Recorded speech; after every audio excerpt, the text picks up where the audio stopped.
Price the lord. హల్లెలూయా. దేవునికి స్తోత్రం. ప్రభు పరిశుద్ధ గణనామానికి మహిమ కలుగునుగాక. క్రీస్తునందు ప్రియులారా, దేవుడు తన మహాకృపను బట్టి మరొక నూతన ఉదయకాలంలో వేకువన లేచి ఆయన నామాన్ని స్తుతించగలిగే చక్కటి శ్రేష్టమైన అవకాశం మనందరి జీవితంలో అనుగ్రహించినందును బట్టి ప్రభు పరిశుద్ధ గణనామానికి మహిమ ఘనత ప్రభావం కలుగునుగాక. క్రీస్తునందు ప్రియులైన దైవజనులు, స్నేహితులు, విశ్వాసులు, సహోదరులు ఈ కార్యక్రమాన్ని వీక్షిస్తున్న ఆత్మీయులందరికీ యేసయ్య శక్తిగల నామంలో శుభాలు తెలియజేస్తాను. బాగున్నారు కదా మీరందరూ? చాలా సంతోషం. రండి, ఈ దినం కూడా ఆధ్యాత్మిక కార్యక్రమానికి మిమ్మల్ని ప్రేమతో ఆహ్వానిస్తున్నాను. నేటి దిన ధ్యానంలో మనందరం పాలిభాగస్లమై ప్రభువుని స్తుతించి ఆరాధన చేద్దాం. దగ్గర బైబిల్స్ ఉన్నాయా? తెరిచి చూడండి. లేని పక్షం చదివే మాట విని గ్రహించి వాక్య ధ్యానంలో పాలిభాగులు కమ్మని మనవి చేస్తూ నేటి దిన ధ్యాన వాక్యంగా అపోస్తులైన పౌలు కొరింథీయులకు రాసిన 2వ పత్రిక 13వ అధ్యాయము 5వ వచనంలో నుండి ఒక మాటను నేను చదువుతూ ఉన్నాను. మీరు విశ్వాసం గలవారై ఉన్నారో లేదో మిమ్మల్ని మీరే శోధించుకుని చూచుకునడి. దేవుడు తన పరిశుద్ధ లేఖన మాటను మన కొరకు దీవించును గాక. తలలోంచి కన్ను మూసుకునండి, ప్రార్థన చేసుకుందాం. ప్రేమ కలిగిన మా తండ్రి, వందనాలు.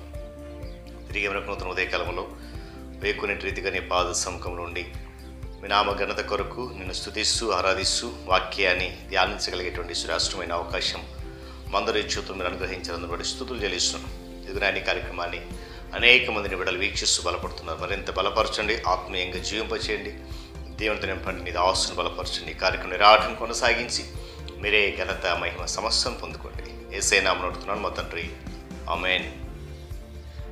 చాలా సంతోషం పిల్లలు. చదవబడిన వాక్య భాగం పౌలు భక్తుడు కొరింథీ సంఘానికి 2వ లేఖను రాస్తూ ఇక్కడ సంఘం అంతటిని కూడా హెచ్చరించినటువంటి విధానాన్ని జ్ఞాపకం చేస్తూ ఉన్నాడు. అయా, మీలో విశ్వాసం ఉంది అని మీరు చెబుతున్నారు. అయితే నిజంగా మీరు విశ్వాసులై ఉన్నారో లేదో, మీ విశ్వాసము శ్రేష్టమైనదో కాదో మిమ్మల్ని మీరే పరీక్షించుకోవాలని చెప్పి జ్ఞాపకం చేస్తున్నాడు. వీళ్ళ క్రైస్తవ జీవితం అనేది ఆది నుంచి అంతం వరకు కూడా విశ్వాస జీవితమే, అందులో ఎలాంటి సందేహము లేదు. అదేవిధంగా మనం క్రీస్తులో నమ్మకం ఉంచుతూ ఉంటే ఆయన మన హృదయాన్ని తన ఇల్లుగా ఎంచుకొని దానంతట్లో ఎలాంటి సంకోచం లేకుండా నివాసం చేస్తాడు. ఆయన కోరిక కూడా అదే.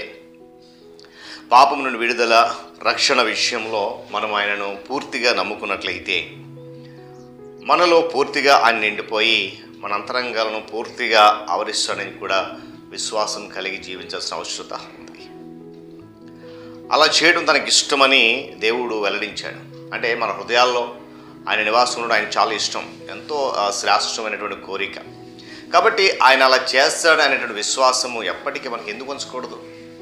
దేవుడు నా హృదయం నిజంగా వస్తాడా, మా ఇంటికి వస్తాడా కదా, ఇలాంటి కొన్నిసార్లు సందేహాన్ని, సంకోచన వ్యక్తం చేసి ఉంటాం. కానీ ఆయన అంటున్నాడు, నీ హృదయపు ద్వారాన్ని తెరిస్తే ఖచ్చితంగా నేను వచ్చి నీతో నివాసం చేస్తానంట. హల్లెలూయా. ఇక్కడ పౌలు విశ్వాసులను హెచ్చరిస్తూ రాస్తున్న మాట ఇది.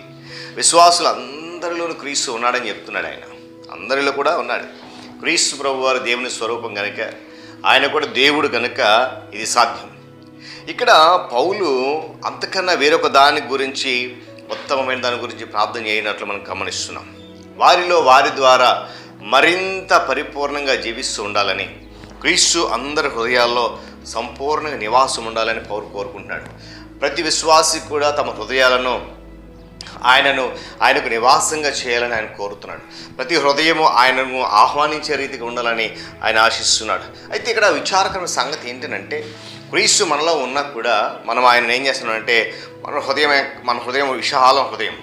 ఆ హృదయంలో ఏదో చిన్న మూలన ఒక అతిథిలాగా ఉంచేయడం సాధ్యమైపోతుంది మనకి. కానీ దేవుడు కోరుకుంటున్నది కాదు. మన ఇల్లంతటినీ కూడా అంతరంగంలోని ప్రతి భాగాన్ని కూడా స్వాధీనం చేసుకోవడం అనేది ఆయనకి ఇష్టం. ఆయనకు తప్ప మన హృదయంలో ఎవ్వరికి చోటు ఉండకూడదు అనేది క్రీస్తు ప్రభువు యొక్క ప్రణాళిక, సంకల్పం కూడా. అయితే ఇల్లంతా ఆయనదే, మనమంతా కూడా మనది కాదు కనుక మనము గుర్తించాలని కూడా ఆయన సత్యాన్ని కోరుతున్నాడు. మన విధేయత, వినయ, ప్రేమపూర్వక సహవాసాన్ని ఆయన కోరుకుంటున్నాడు. చేద్దామా మరి ఉదయకాల సమయంలో? గమనించాలి. మన హృదయాల్లో ప్రభువుగా ఉండి మన పనులన్నింటిలో కూడా ఏలుబడిగా కోరుతున్నాడు. పనులన్నీ సక్రమంగా చేసుకోవాలని, అటు దిశగా మనలను నడిపించాలని ఆయన కోరుకుంటూ ఉన్నాడు. అయితే గమనించండి, మన ఇంటికి చూడండి, లోకసారి మన ఇల్లు కట్టుకున్నాం. మన ఇల్లుకి మనమే యజమానులు కదా, మన హృదయానికి మాత్రం మన యజమాని కాదండి. గమనించాలి, మన హృదయానికి ఆయనే యజమానిగా ఉండేటువంటి అవకాశం మనం ఇవ్వాలి.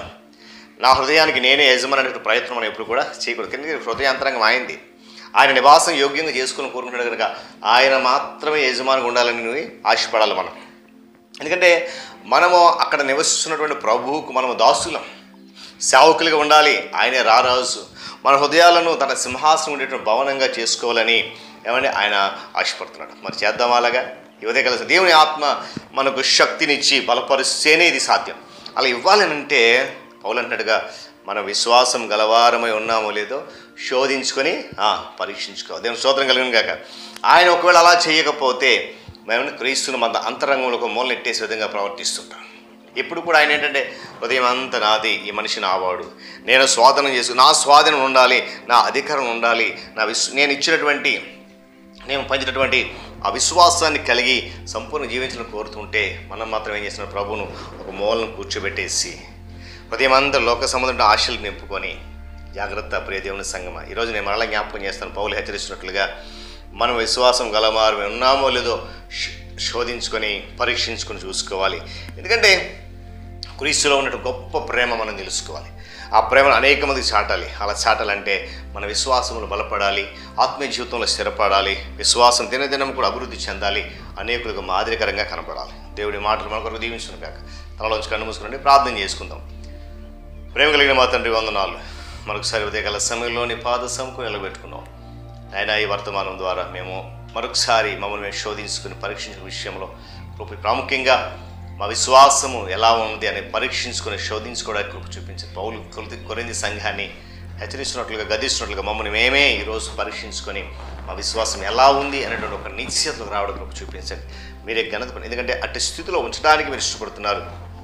మా హృదయాంతరంగం ఆలయంగా చేసుకోవాలని, మా హృదయాంతరంగం నివాసం మీరు ఆశపడుతున్నారు కనుక నీ సంకల్పాన్ని నెరవేర్చే దిశగా మా విశ్వాసాన్ని పెంపొందింపజేసుకుని అభివృద్ధి చేసుకుని అనేకులకు మాదిరికరమైన జీవితం జీవిస్తూ నిన్ను బట్టి సంతోషించే విధంగా నీ కృప నీ కౌదు మాతో నడిపించమని ఈ ఆధ్యాత్మిక కార్యక్రమం నిండా నూరంతలుగా దీవించి మీరు మహిమ పొందండి. క్రీస్తు నామమున ప్రార్థన అడుగుతున్నాను మా తండ్రి, ఆమేన్. తురియక దేవుని దీవెన, ఆయన సన్నిధి కాపుదల సదాకాలం మనందరికీ తోడేండి నడిపించును గాక. ఆమేన్.